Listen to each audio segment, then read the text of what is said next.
Bienvenidos al episodio 8 de Esto es Todo, un podcast donde exploramos los grandes misterios de la existencia desde la filosofía, la ciencia y la conciencia. Este episodio está dedicado a uno de los argumentos más influyentes y debatidos en la historia del pensamiento, el primer motor inmóvil.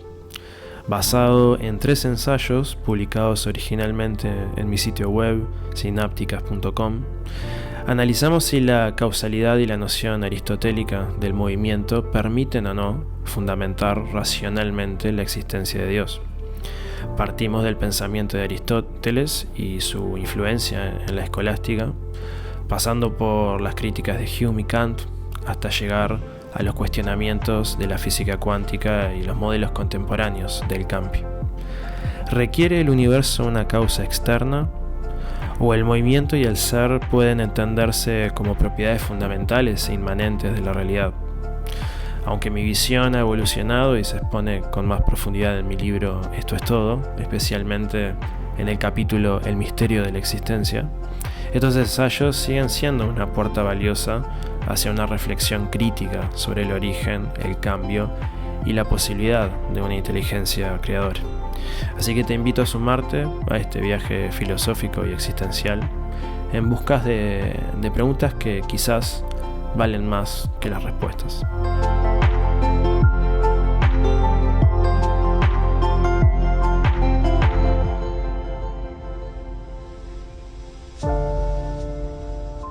Entonces, como mencionaba en la introducción, este episodio se inscribe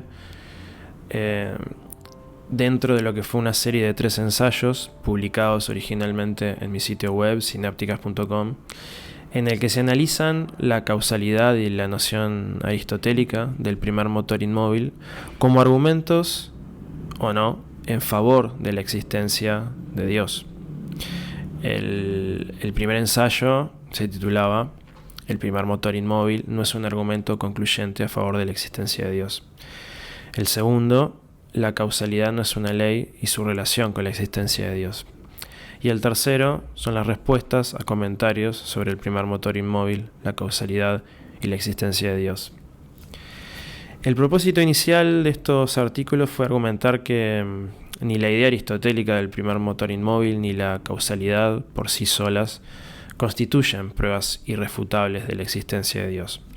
No obstante, mi perspectiva ha evolucionado con el tiempo y ha sido desarrollada con más profundidad en mi obra más reciente, Esto es Todo, particularmente en el capítulo 10, que se titula El misterio de la existencia.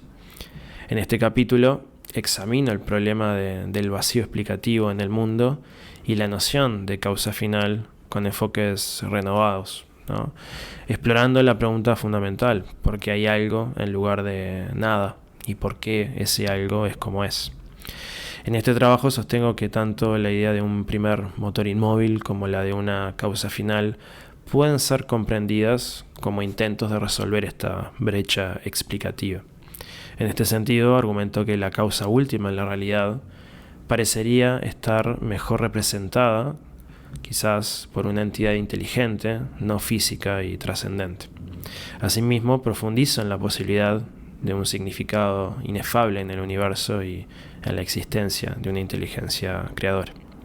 A pesar de mi evolución intelectual y de una visión más amplia sobre estos temas, sigo considerando que esos 3 artículos originales que aquí presentamos ofrecen una perspectiva enriquecedora para la reflexión filosófica. Aunque mis planteamientos más acabados se encuentran en mi libro, creo que estos textos pueden ser, útiles para quienes buscan distintas formas de abordar estas cuestiones y pueden encontrarlos en mi sitio web. Entonces, este episodio está basado en los mismos y voy a detallar los argumentos que allí se sostienen. Entonces, en primer lugar quisiera hablar sobre el primer motor inmóvil y su alcance filosófico. La idea del primer motor inmóvil surge en la metafísica de Aristóteles como una respuesta a la cuestión del movimiento y el cambio en el mundo. Este concepto no se limita al desplazamiento físico de los cuerpos, sino que abarca toda transformación, desde el desarrollo de un organismo hasta la evolución del pensamiento. Aristóteles argumentaba que el movimiento requiere una causa y que para evitar una regresión infinita debe existir una entidad inmutable que sirva como fundamento último del cambio, que sería este primer motor inmóvil. En la metafísica, en su obra, Aristóteles concibe este motor como un ser eterno, pura actualidad, sin potencialidad, cuya existencia es necesaria para explicar el dinamismo del universo. Desde la escolástica medieval, Tomás de Aquino reinterpretó este principio en términos teológicos, identificándolo con un Dios y sosteniendo que sin este ente supremo, el universo carecería de un fundamento causal último. Sin embargo, esta visión ha sido cuestionada desde diversas perspectivas.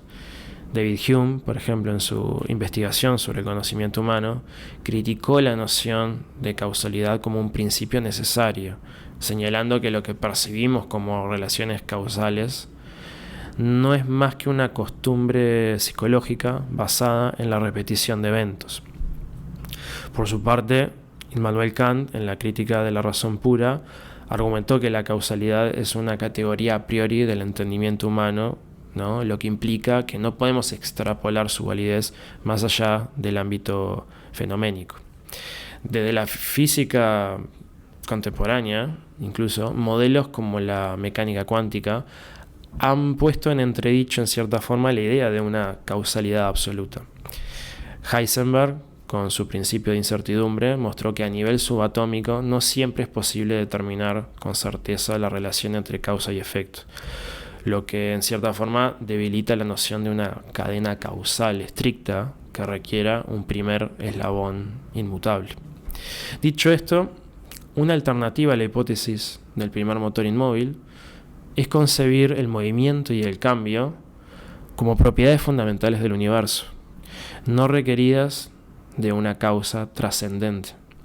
Esta perspectiva en cierta forma encuentra eco en el pensamiento de filósofos como Whitehead, quien en su Proceso y Realidad concibe la realidad como un entramado dinámico de procesos en constante devenir, sin necesidad de un agente externo que lo impulse.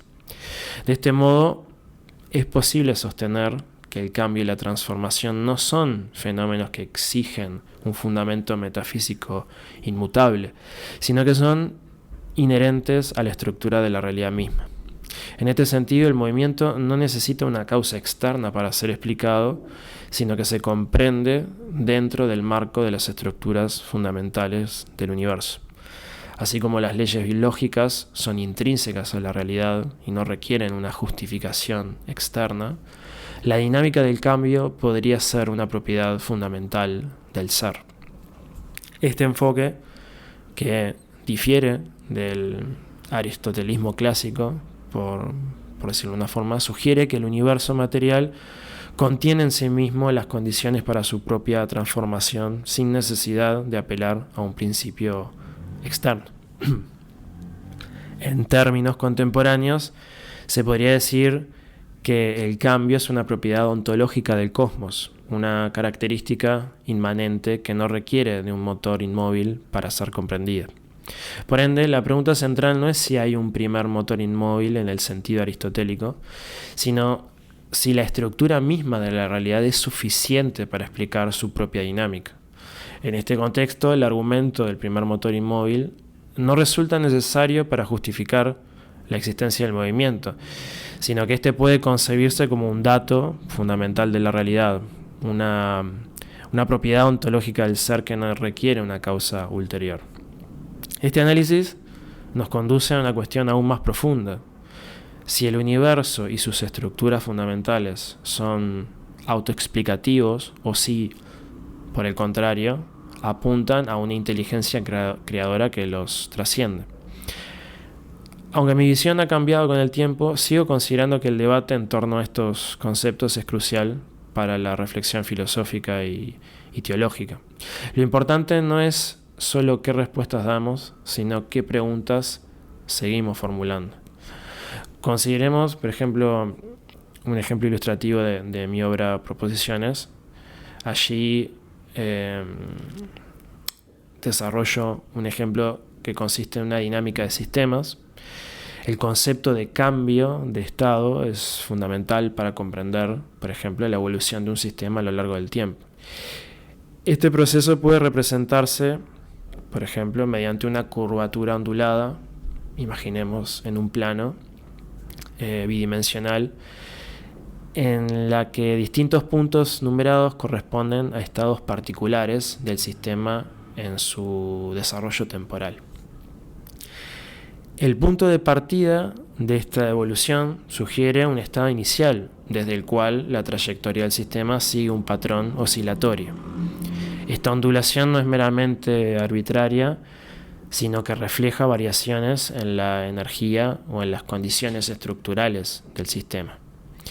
Cada valle y cada cresta de la curva simbolizan momentos de estabilidad relativa, donde el sistema se mantiene en un estado determinado antes de experimentar una transición hacia otro.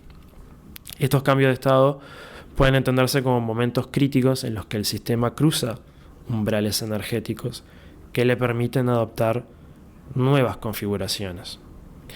En términos físicos y matemáticos, estas transiciones pueden describirse en el marco de los espacios de fases utilizados en mecánica estadística y teoría del caos, por ejemplo, para modelar la evolución de sistemas dinámicos complejos. En particular, los cambios de estado pueden asociarse con transiciones de fase en termodinámica, como el paso de un líquido a un sólido, o con la reorganización estructural de sistemas biológicos y sociales. La idea de umbrales energéticos se encuentra en resonancia en la teoría de la catástrofe de René Thom, por ejemplo, que describe cómo pequeños cambios en las condiciones iniciales pueden conducir a transiciones bruscas en la estructura de un sistema. Desde una perspectiva más amplia, si consideramos un punto en este esquema como una partícula, por ejemplo, esta poseería una estructura que determina su comportamiento en cada estado. Siguiendo este razonamiento, podemos concebir la existencia de una estructura primordial que regula la dinámica subyacente del sistema. La causalidad, en este sentido, no es como infinita, sino que alcanza un límite estructural que define el marco en el que los fenómenos pueden desarrollarse. Esta noción resuena con el concepto aristotélico de entelequia, según el cual la forma inherente de una entidad dirige su desarrollo sin necesidad de causas externas trascendentes. Entonces este enfoque nos permite, en cierta forma, cuestionar la necesidad de postular un agente externo o trascendental como un dios para explicar la dinámica de la realidad. Si el movimiento y la forma de los procesos están contenidos en la estructura misma de la existencia, entonces no es imprescindible invocar a una entidad metafísica que los rija desde afuera. Aristóteles concibió su primer motor inmóvil como la causa última del movimiento sin ser el mismo movido. Sin embargo, en el esquema propuesto aquí, dicho motor inmóvil podría interpretarse simplemente como la estructura fundamental que condiciona la manera en que las partículas y sistemas se comportan, sin que esto implique una voluntad, inteligencia o propósito teleológico detrás de dicha estructura. Esta conclusión tiene, profundas implicaciones filosóficas, particularmente en lo que respecta a la fundamentación de la ética y la moral. Si la realidad opera según principios estructurales internos y no según un designio trascendente, entonces tampoco hay una razón última para considerar que la existencia de un Dios conlleve obligaciones morales intrínsecas. De cierta forma, como señaló David Hume, no podemos derivar un deber ser de un ser. Es decir, no hay una conexión lógica entre la existencia de un ser supremo y la obligatoriedad de sus mandatos morales. En este sentido, la moralidad no puede fundamentarse en una autoridad divina ni en principios abstractos inherentes a la realidad misma, sino que debe buscarse en bases más sólidas, como quizás la razón, la empatía y la estructura social humana. En última instancia, el hecho de que la realidad posea límites y estructuras básicas no implica que los valores morales sean intrínsecos a ella. Del mismo modo, la existencia de un Dios o un primer motor inmóvil no proporciona por sí sola una justificación última para los imperativos éticos. La ética, por lo tanto, debe construirse sobre fundamentos distintos, no en una obediencia ciega a principios metafísicos, sino en una comprensión racional y contextualizada de la naturaleza humana y sus necesidades. Este es un punto central que desarrollo en Proposiciones, donde exploro cómo podemos articular un sistema ético que no dependa de premisas teológicas o absolutistas, sino de una reflexión profunda sobre la condición humana y los principios que mejor promueven el bienestar y la convivencia. Ahora quisiera hablar sobre la causalidad, no como una ley, y cuál es su relación con la existencia de Dios. El principio de causalidad ha sido un pilar central en las discusiones filosóficas, religiosas y científicas sobre la existencia de un Dios creador del universo. Se argumenta con frecuencia que todo evento debe tener una causa y que esta lógica debe aplicarse también al cosmos. Si el universo existe, debe haber una causa que lo haya originado, lo que abre la posibilidad de una deidad creadora. Ante la objeción de que esto llevaría a preguntar cuál es la causa de Dios, se ha postulado que dicha entidad se encuentra más allá del universo físico y por lo tanto no está sujeta a los principios de causalidad que rigen nuestra realidad. En el ensayo original sobre el primer motor inmóvil, yo expuse argumentos sobre por qué la noción aristotélica del primer motor inmóvil no es un fundamento sólido para la existencia de Dios. Ahora yo aquí quisiera hablar y profundizar sobre la confusión entre el principio de causalidad y las leyes que rigen el comportamiento de la materia. Un error conceptual que ha permeado el pensamiento filosófico desde la antigüedad. Tomemos como ejemplo un balón sostenido por una persona. Al soltarlo, cae al suelo debido a la gravedad. Su posterior rebote dependerá de factores como su material y su elasticidad. En este escenario, la interacción entre fuerzas físicas explica el comportamiento del balón. Sin embargo, esto no implica que la causalidad sea una especie de ley universal análoga a la gravedad. Más bien es una descripción de cómo la materia se comporta en determinadas condiciones. Este punto se vuelve más claro si consideramos una situación más compleja. Por ejemplo, un balón rodando por un plano inclinado hasta golpear un objeto frágil, rompiéndolo. Podemos describir este evento en términos de fuerza física, geometría y materiales involucrados, sin necesidad de postular como una ley trascendental de causalidad. En palabras de David Hume, la causalidad no es más que la costumbre de observar ciertos eventos siguiendo a otros, sin que esto implique una necesidad metafísica entre ellos. La relación causa-efecto es, en esencia, una inferencia derivada de la experiencia, no una propiedad intrínseca del universo. Cuando profundizamos en la composición del balón, llegamos a las moléculas, los átomos y las partículas fundamentales. Cada nivel estructural se comporta de determinada manera debido a sus propiedades inherentes, no porque deba obedecer una ley externa de causalidad. De hecho, en la física cuántica encontramos fenómenos donde la noción tradicional de causalidad se desmorona. El principio de indeterminación de Heisenberg y los experimentos de correlación cuántica muestran que ciertos eventos ocurren sin una causa determinada clara. Esto sugiere que la causalidad, tal como se la concibe en la física clásica, no se extiende a todos los niveles de la realidad. Si bien en el mundo macroscópico las relaciones causales parecen evidentes, esto no justifica extrapolarlas a todo el universo o a su origen. Podemos explicar fenómenos sin necesidad de postular una causa para cada entidad en particular, especialmente cuando tratamos con los elementos más fundamentales de la naturaleza. Esto nos lleva a cuestionar la necesidad de una causa primera para el universo mismo. Como señala Bertrand Russell en su crítica al argumento cosmológico, el universo simplemente es, y eso es todo. Ahora bien, si no necesitamos una causa para explicar el comportamiento de una partícula elemental, surge una pregunta más profunda. ¿Por qué la partícula fundamental se comporta de una manera específica y no de otra? La respuesta a esto nos obliga a reconsiderar qué entendemos por comportamiento en este contexto y cómo describimos la evolución de la materia en el universo. Es en este punto donde debemos explorar modelos físicos y filosóficos que no dependan de una causalidad absoluta, sino de principios emergentes que expliquen la dinámica de la realidad sin recurrir a entidades metafísicas innecesarias. Consideremos el siguiente experimento mental. Una persona se sienta en una silla. ¿Qué impide que caiga?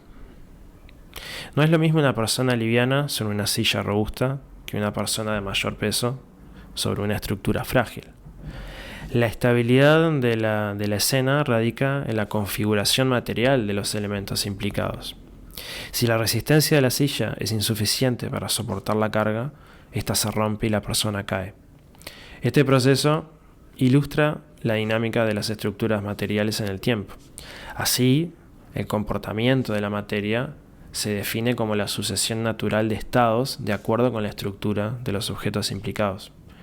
Cuando analizamos el comportamiento de la materia, debemos considerar dos factores fundamentales: la estructura material y la dimensión temporal. Una entidad, en función de su configuración estructural, puede integrarse en sistemas más complejos y, junto con el transcurrir del tiempo, desplegar un comportamiento en particular. Esto nos permite formular una concepción más profunda de la causalidad, en la que las estructuras de la materia y el tiempo constituyen los elementos esenciales al abordar la cuestión de las causas. Es crucial notar que, aunque podamos descomponer la silla en sus partes constituyentes y analizar la materia que la compone, ello remite a la existencia de estructuras materiales y la dimensión temporal, no a la presencia de una ley universal de causalidad. Desde una perspectiva macro, la silla es un sistema compuesto por elementos ensamblados, pero una vez alcanzado un nivel fundamental de descripción, la noción de causalidad se diluye. Análogamente, las partículas elementales no poseen subestructuras más fundamentales. En este punto, la búsqueda de causas adicionales se torna irrelevante. La clave radica en que dichas partículas exhiben un comportamiento determinado por su configuración estructural y la interacción con el tiempo. De esta forma, la causalidad se entiende mejor como el despliegue de estructuras en el tiempo, no como una ley inmutable de la naturaleza aplicable universalmente. En nuestra experiencia cotidiana tendemos a conceptualizar la causalidad como una ley universal, similar a las leyes físicas que rigen el comportamiento de los cuerpos. Sin embargo, este enfoque surge de una interpretación de la realidad basada en la percepción y no de una propiedad intrínseca del universo. Las entidades materiales no se comportan según una ley absoluta de causa y efecto. Su conducta obedece a su configuración estructural en un marco temporal. La existencia de partículas elementales sin causa sugiere que la causalidad, en un sentido absoluto, no es un principio fundamental aplicable a toda la realidad. Entonces, esto nos conduce a una pregunta adicional. Si no existe una causa para la forma de una partícula elemental, ¿por qué presenta dicha estructura y no otra? ¿Debe existir una causa externa al universo que determine su configuración? ¿Y podría esta causa ser Dios? Este argumento, aunque recurrente en la metafísica tradicional, no proporciona una solución satisfactoria. La causalidad, tal como la hemos definido, implica estructura y tiempo. plantear que Dios es la causa última del universo y, por extensión, de la forma de las partículas elementales, presupone que la causalidad es un principio externo a la realidad física. Sin embargo, si la causalidad no es una ley universal del universo, tampoco lo es de la realidad en su conjunto, lo que incluiría a Dios. Si Dios tiene una estructura específica que determina la configuración de las partículas elementales, entonces su propia naturaleza debe estar estructurada de una manera particular y, por tanto, desplegarse en el tiempo. Esto implica que Dios no podría haber creado el tiempo, ya que su propia estructura requeriría un marco temporal para manifestarse. Así, la pregunta original persiste: ¿por qué Dios posee una forma determinada y no otra? Nos enfrentamos al mismo problema que con las partículas elementales. La hipótesis de un creador no disuelve la cuestión fundamental, sino que introduce una entidad adicional cuya existencia tampoco tiene una causa. En consecuencia, apelar a la causalidad como argumento para la existencia de Dios es en cierta forma falaz, o al menos incompleto, pues parte de la premisa errónea de que la causalidad es una ley universal, ¿no? Como parte de esta premisa.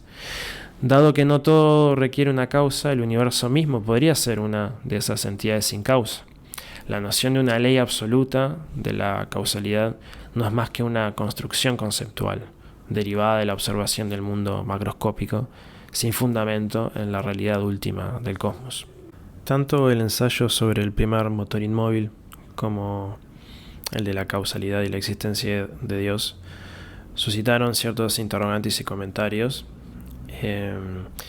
y sinceramente fue un motivo de satisfacción observar cómo mi primer ensayo tuvo una buena crítica y reflexión, generando un diálogo filosófico que creo enriquece la comprensión del problema.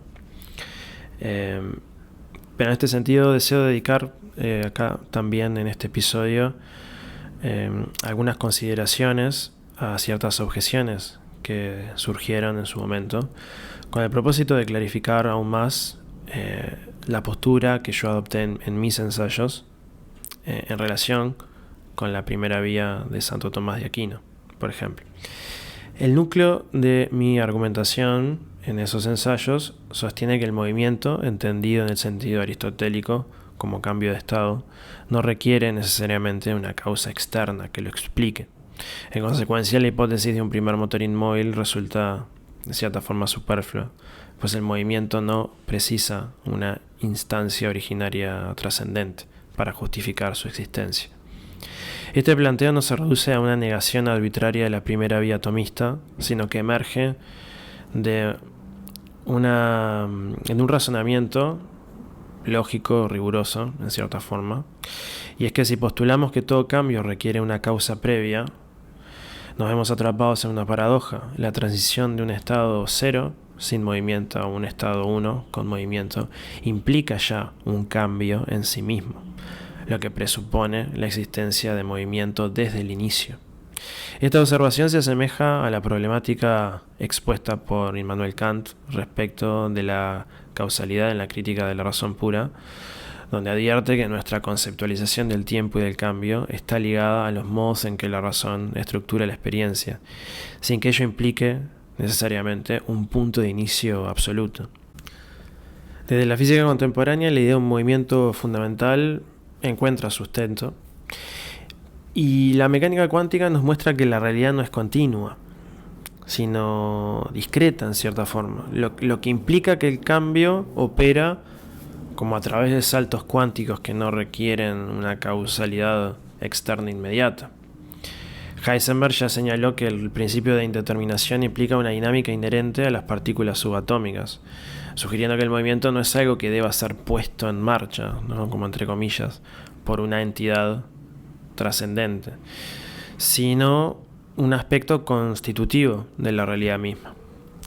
En la metafísica tradicional se ha tendido a concebir la relación entre Dios y el mundo en términos de causalidad eficiente, sin considerar que esta interpretación puede ser o puede resultar limitada. Si imaginamos a Dios como un ente inmutable, eterno y ajeno al tiempo, surge la cuestión de cómo una realidad absoluta puede influir sobre una realidad contingente sin experimentar a su vez ningún tipo de transformación. Como sugirió Spinoza, podría argumentarse que Dios y la realidad son una misma sustancia, evitando así la necesidad de postular un acto creador inicial. Y un ejemplo ilustrativo es la analogía como de una mano que deja su impronta sobre la arena sin necesidad de moverse. Esta imagen permite como comprender la idea de un Dios que otorga forma a la realidad sin intervenir activamente en su dinámica. No obstante, también abre la posibilidad de que la estructura del mundo observable no requiera de una inteligencia ordenadora externa, sino que posea su propia organización intrínseca. Este razonamiento se alinea con la visión de Karl Popper sobre la autonomía de los sistemas naturales, según la cual el mundo físico opera según sus propias reglas, sin necesidad de agentes externos que lo regulen. En definitiva, el reconocimiento de ciertos aspectos axiomáticos de la existencia, como la estructura de la materia y del tiempo, nos conduce a reconsiderar la validez del argumento del primer motor inmóvil como justificación de la existencia de Dios. Esta reflexión, que he desarrollado con mayor profundidad en proposiciones, nos invita a examinar los fundamentos de nuestras creencias y a cuestionar los supuestos sobre los que edificamos nuestras concepciones metafísicas. Desde una perspectiva metafísica, el cambio de estado puede considerarse axiomático en tanto que es una dimensión inherente a la existencia, lo que permite abordar la cuestión desde el concepto aristotélico del primer motor inmóvil o desde la idea de Dios. Si bien la regresión infinita de causas es insostenible, una entidad no causada no podría ser la causa del cambio de otras entidades sin introducir la variable del tiempo o del cambio de estado en sí mismo. En ese sentido, cualquier acción divina que origine movimiento presupone un cambio de estado inicial, pues sin ello no habría posibilidad de variación alguna. El tránsito de la potencia al acto es esencial para que cualquier cambio se manifieste, lo que implica que el cambio de estado es una característica intrínseca de la realidad misma, independientemente incluso de la existencia de Dios. En términos físicos, el espacio-tiempo constituye una unidad inseparable, como formuló Einstein, lo que significa que no es posible el movimiento sin la dimensión temporal. La observación de cualquier proceso, como el crecimiento de un árbol o lo que sea, exige la existencia de cambios de estado en la realidad. De manera análoga, cualquier intervención divina también requeriría de una dimensión temporal en la que pueda manifestarse.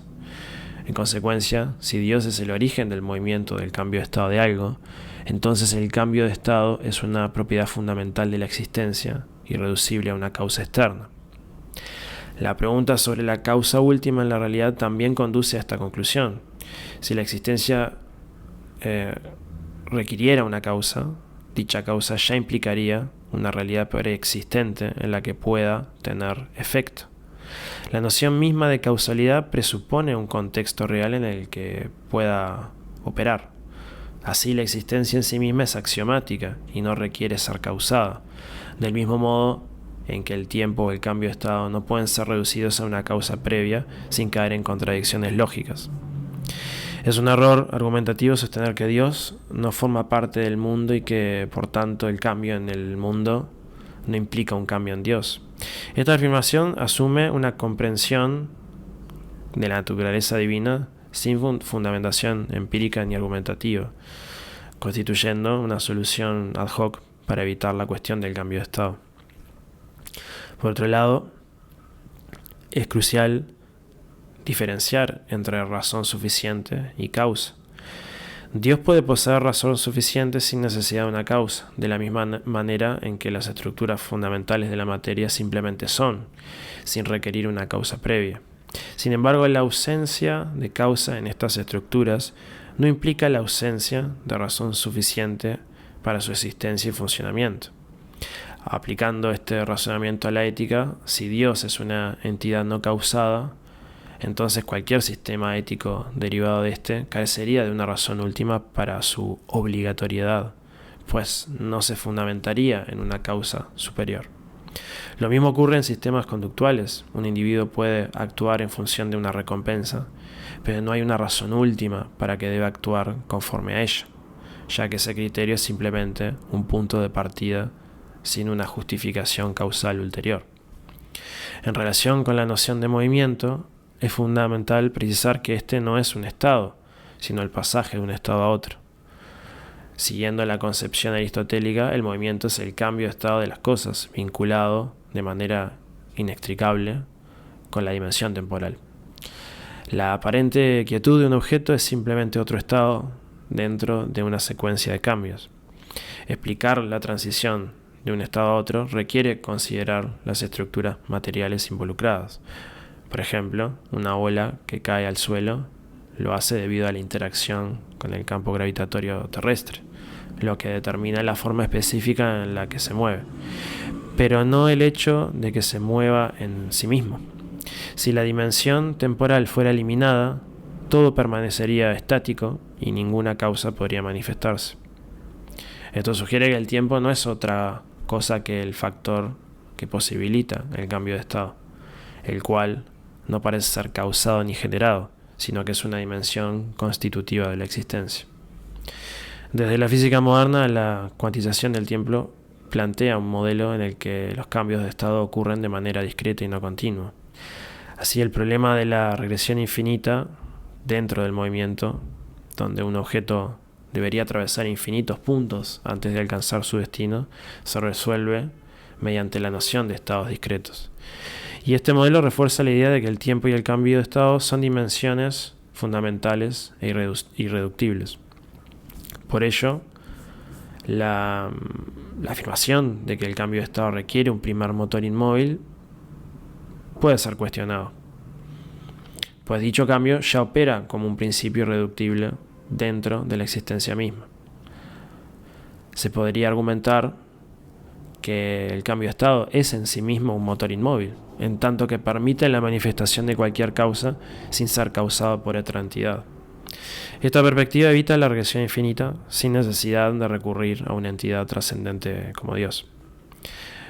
Finalmente, es importante destacar que la concepción aristotélica del tiempo como mera medida entre eventos ha sido refutada por la física contemporánea. La teoría de la relatividad de Einstein demuestra que el tiempo es una dimensión con existencia propia, cuya velocidad varía según el marco de referencia. Estas observaciones empíricas consolidan la idea de que el tiempo y el cambio de estado no pueden ser considerados meras propiedades derivadas de otras entidades, sino dimensiones esenciales e independientes dentro de la estructura de la realidad. Por tanto, el argumento del primer motor inmóvil no constituye una justificación sólida, a mi criterio, basado en estos ensayos para la existencia de Dios, ya que los elementos necesarios para evitar la regresión infinita y explicar la dinámica del cambio de estado están contenidos dentro de la estructura, dentro de la propia estructura de la realidad. El error lógico consiste en asumir que los atributos requeridos para una causa no causada deben necesariamente aplicarse a Dios, cuando en realidad pueden encontrarse quizás en los fundamentos ontológicos de la existencia misma, como las partículas elementales y el espacio-tiempo. Así, lejos de requerir una entidad trascendente para explicar estas cosas, como el cambio de estado, este se revela como un principio irreductible inmanente en la realidad. Sigo sosteniendo que si bien existen motores inmóviles, su existencia no constituye un argumento sólido a favor de la existencia de Dios. Al igual que se acepta la necesidad de una causa última para la realidad, también existen aspectos últimos como el tiempo o el cambio de estado que, según lo expuesto, como que carecerían de una causa última, de manera análoga a como se postula que Dios no tiene causa. Esta lógica ya ha sido desarrollada previamente. Además, es ampliamente aceptado que Dios carece como de una causa. ¿Cuál sería entonces la diferencia entre afirmar que Dios es una entidad cuya existencia es necesaria, incausada y axiomática, y sostener cosas como que el tiempo, en los cambios de estado, por necesidad lógica, también es algo incausado y axiomático? Ineludiblemente debemos reconocer que ciertos elementos de la realidad existen sin una causa ulterior, lo cual no representa una deficiencia en nuestra comprensión del mundo, sino que constituye un requisito lógico del mismo. Es decir, la existencia de entidades axiomáticas es una necesidad estructural de la realidad, del pensamiento racional incluso, y Dios, de existir, sería uno de tales elementos. Un ejemplo ilustrativo es la pregunta sobre la causa de la existencia en sí misma. Tal interrogante carece de sentido, pues el concepto de causa presupone la existencia. Siempre debe haber algún tipo de existencia, lo que lo convierte en un hecho axiomático, es decir, una realidad que simplemente es sin requerir una explicación ulterior. No se trata de una limitación de nuestro razonamiento ni de una evasión explicativa, sino de reconocer que ciertas entidades, por su propia naturaleza, no pueden ser explicadas en términos causales. En relación con la pertinencia de recurrir, por ejemplo, a cosas como la relatividad o a la física en este tipo de reflexiones, si bien puede parecer inapropiado, creo que el uso de estas nociones resulta válido al menos para ejemplificar ciertos puntos. En la argumentación teológica tradicional se suele recurrir a concepciones del tiempo que no se corresponden con los desarrollos de la física moderna. A menudo se ignora la integración de la relatividad especial y general de Einstein, donde el tiempo es concebido como una dimensión más de la realidad, junto con las 3 dimensiones espaciales. Por ejemplo, la curvatura del espacio-tiempo modifica la experiencia del flujo temporal, y el desplazamiento de un objeto en el espacio implica simultáneamente un desplazamiento en el tiempo. A mayor velocidad, el tiempo transcurre más lentamente para dicho objeto en comparación con otro que se mueve más despacio.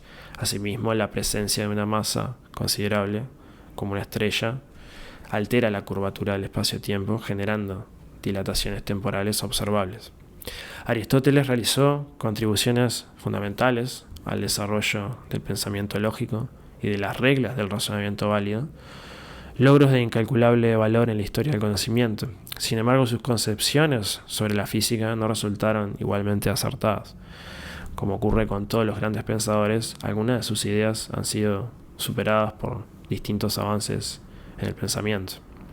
En la actualidad, la física trabaja con una concepción del tiempo radicalmente distinta y sus planteamientos sobre el desplazamiento y la inercia han sido reemplazados por modelos mucho más precisos.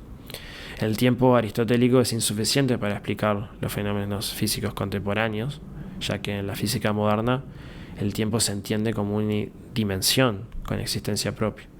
Aferrarse a la concepción aristotélica del tiempo conduce a una comprensión errónea de fenómenos como, por ejemplo, la dilatación temporal. Entonces, desde esta perspectiva, el tiempo debe entenderse como, o al menos en la perspectiva que desarrollo en esos ensayos, como el cambio de estado, algo que existe como una realidad propia y axiomática. En este sentido, las partículas elementales, por ejemplo, pueden ser consideradas motores inmóviles, en la medida en que su única propiedad es su forma. Aunque estas partículas pueden desplazarse de un punto A a un punto B, no experimentan cambios en su estructura fundamental. Algunos podrían objetar esta interpretación con un argumento circular. Si el tiempo es una realidad, entonces debe cambiar o permanecer inmutable. Si cambia, lo hace dentro de otro tiempo, quizás un tiempo 2, y así sucesivamente en una regresión infinita. Sin embargo, este razonamiento es falaz, ya que el tiempo no cambia en sí mismo, sino que actúa precisamente como un motor inmóvil. Es importante enfatizar que el objetivo de mi argumentación en esos ensayos, originalmente, fue sostener que la noción aristotélica del primer motor inmóvil no constituye un argumento válido para demostrar la existencia de Dios. En ningún momento afirmo que Dios no existe, ni niego la posibilidad de su existencia. Lo que critico es la insuficiencia del argumento del primer motor inmóvil como fundamento teológico. Mi propósito es simplemente evidenciar que este argumento, tal como se presenta en la tradición filosófica, no es concluyente ni persuasivo en favor de la existencia de Dios. Finalmente, como reflexión final, Quisiera destacar, ¿no?, que desde que escribí esos ensayos, mi perspectiva sobre el problema del primer motor inmóvil y la causalidad, como comenté al inicio, ha evolucionado. En aquel entonces mi énfasis estaba en demostrar la idea de que la causalidad y el movimiento requerían necesariamente de una entidad trascendente para su explicación. Quería como desmontar un poco esa idea. Argumenté que el cambio y la transformación podían entenderse como propiedades inherentes de la realidad, sin necesidad de apelar a un principio externo. Sin embargo, en mis reflexiones posteriores, especialmente en Esto es todo, en mi obra, he profundizado en esto del vacío explicativo que persiste cuando intentamos comprender por qué hay algo en lugar de nada y por qué la realidad es como es. Mientras que en este ensayo mi enfoque se centraba en desafiar la necesidad de una causa primera trascendente. En mi pensamiento más reciente he reconocido que el problema fundamental no se resuelve simplemente negando esa necesidad. La pregunta sigue en pie: ¿por qué las estructuras fundamentales del universo poseen las características que observamos y no otras? En Esto es todo, propongo una perspectiva más amplia en la que la existencia podría no ser un simple hecho bruto, sino el reflejo de un principio más profundo, quizás una inteligencia subyacente, que no actúa como un diseñador externo, sino como una fuerza inmanente que estructura la realidad de manera quizás hasta autoorganizada. Esta visión no necesariamente contradice mis argumentos previos, sino que los recontextualiza dentro de una exploración más abierta y también contemplativa sobre la naturaleza de la existencia. Aun cuando mi perspectiva haya cambiado, esos ensayos sobre los que se basa este episodio siguen siendo una pieza valiosa dentro de lo que ha sido esta como trayectoria filosófica. Representa una etapa de mi pensamiento en la que cuestioné algunos de los supuestos tradicionales sobre causalidad y divinidad. Y aunque hoy los veo desde otra óptica más amplia, creo que el diálogo entre estos enfoques es fundamental para cualquier reflexión filosófica seria sobre el misterio de la existencia.